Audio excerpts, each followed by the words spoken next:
Indonesia. Nah, untuk kali ini kita akan mempelajari mengenai unsur kebahasaan teks deskripsi. Di pertemuan sebelumnya kita juga sudah membahas mengenai struktur teks deskripsi. Kali ini kita akan membahas unsur kebahasaan teks deskripsi. Unsur kebahasaan teks deskripsi yang pertama, kalimat perincian. Kalimat perincian adalah kalimat yang menjelaskan. Contoh, ibuku adalah orang yang baik. Nah, kalimat perincian atau kalimat yang menjelaskan ibuku orang yang sangat baik adalah dia selalu menolong semua orang. Ibuku memiliki tutur kata yang lembut kepada siapa saja. Kalimat yang warnai merah ini merupakan kalimat penjelas untuk menjelaskan ibuku orang yang sangat baik. Unsur kebahasaan yang kedua, kalimat serapan panca indera. Maksudnya, di dalam kalimat dalam teks deskripsi terdapat serapan panca indera atau terdapat kalimat yang seolah-olah dapat dilihat, dapat dirasakan, atau dapat didengar. Ya, contoh, seolah-olah kita melihat. Di dalam kalimat ini terdapat serapan panca indera. Di sebelah kiri terlihat tebing yang sangat tinggi. Di sebelah kanan kita bisa melihat batu karang besar yang seolah-olah siap menjaga gempuran ombak yang datang setiap saat. Kalimat ini menggunakan serapan panca indera, yaitu penglihatan. Kita seolah-olah dapat melihat, dapat membayangkan di sebelah kiri terdapat tebing dan di sebelah kanan terdapat batu karang yang sangat besar. Yang kedua, seolah-olah kita dapat mendengar. Contohnya, debur ombak pantai terdengar berirama. Contoh kalimat ini merupakan kalimat yang seolah-olah kita mampu mendengar bahwasannya debur ombak pantai itu terdengar sangat berirama. Contoh yang ketiga, seolah-olah kita dapat merasakan. Kalimatnya yaitu udara terasa sangat segar di pagi hari. Nah, ini juga merupakan contoh yang menggunakan serapan panca indera yang seolah-olah kita dapat merasakan udara di pagi hari itu sangat segar di dalam sebuah teks deskripsi.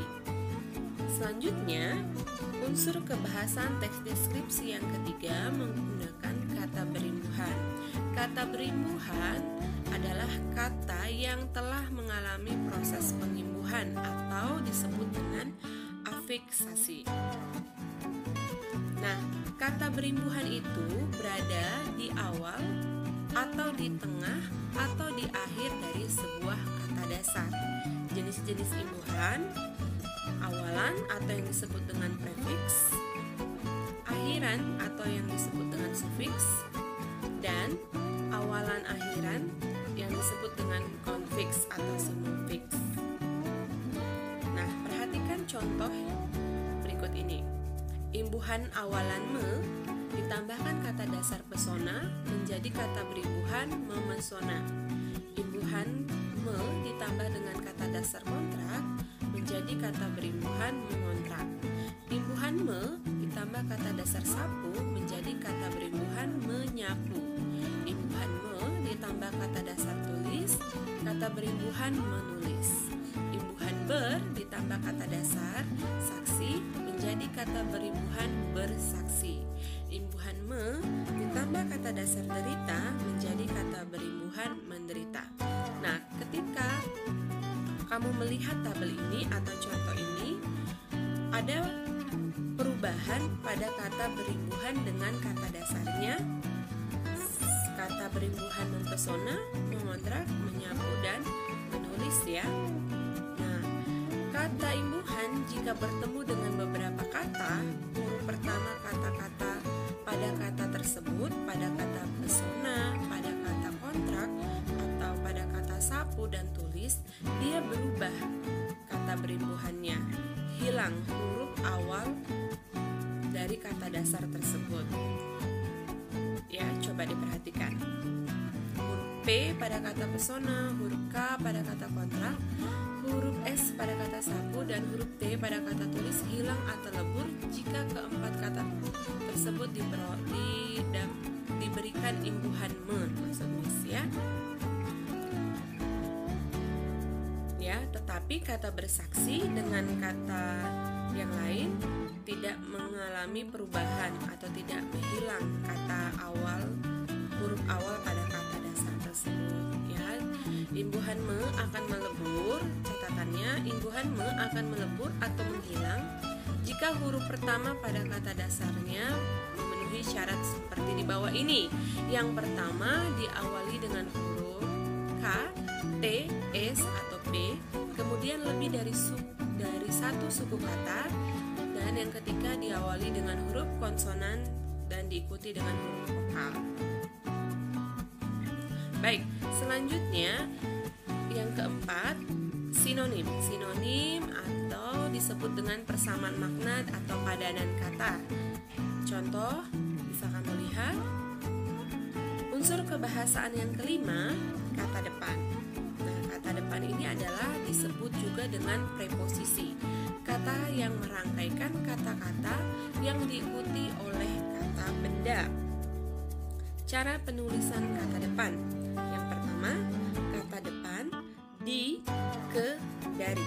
Jika menyatakan tempat, maka penulisannya harus dipisah dari kata yang berada di belakangnya. Contoh,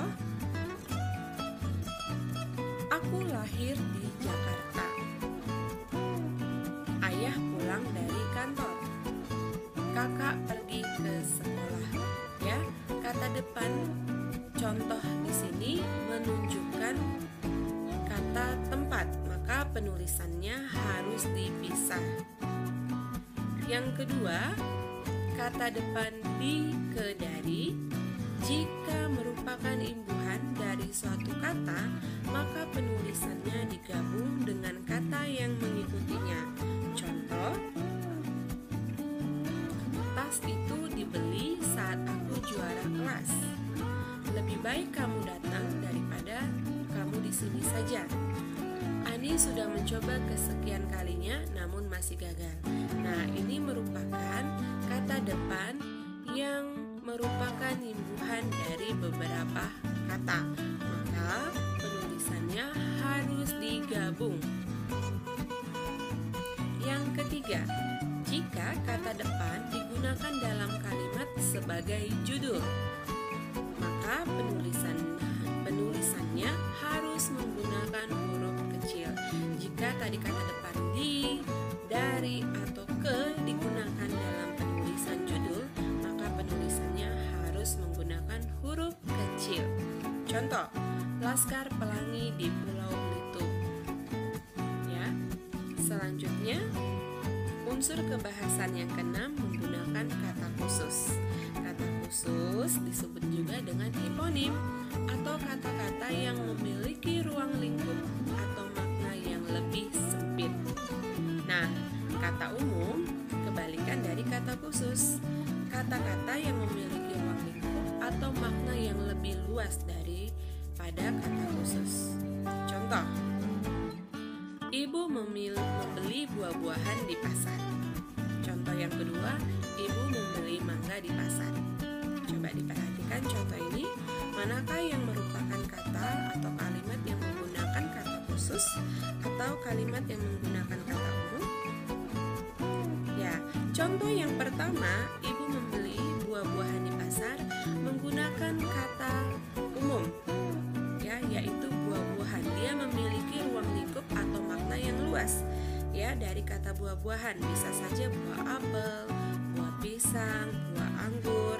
Ya, maknanya lebih luas dibandingkan dengan contoh kalimat yang kedua, ibu membeli mangga di pasar.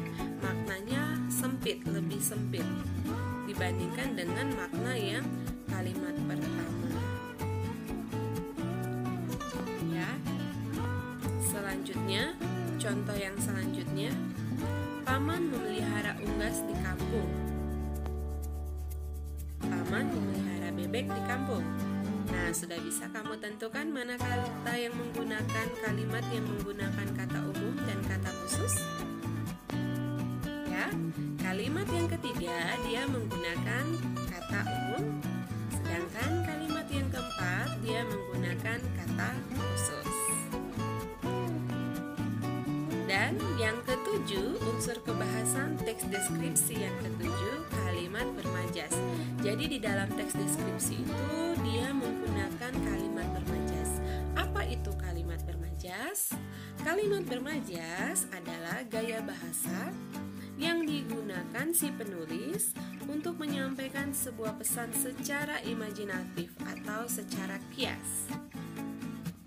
Di dalam teks deskripsi terdapat majas asosiasi. Ya, jenis-jenis majas ini banyak teman-teman. Tapi di dalam teks deskripsi hanya menggunakan dua majas. Yang pertama majas asosiasi, yaitu ungkapan yang membandingkan sesuatu dengan keadaan lain karena persamaan sifat. Jadi di dalam majas asosiasi nanti dia menggunakan kata kunci, yaitu menggunakan kata seperti dan bagaikan. Contoh, rambutnya Ikal seperti ombak di lautan. Nah, rambutnya Ikal seperti ombak di lautan. Dia menggunakan kata kunci seperti. Kemudian ungkapan yang membandingkan sesuatu dengan keadaan lain karena persamaan sifat. Jadi rambut Ikal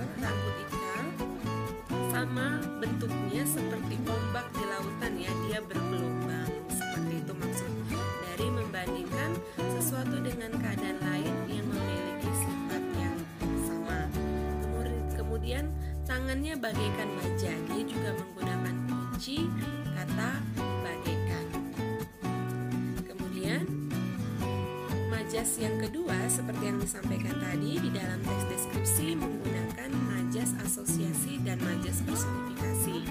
Majas personifikasi adalah ungkapan atau gaya bahasa yang membuat benda mati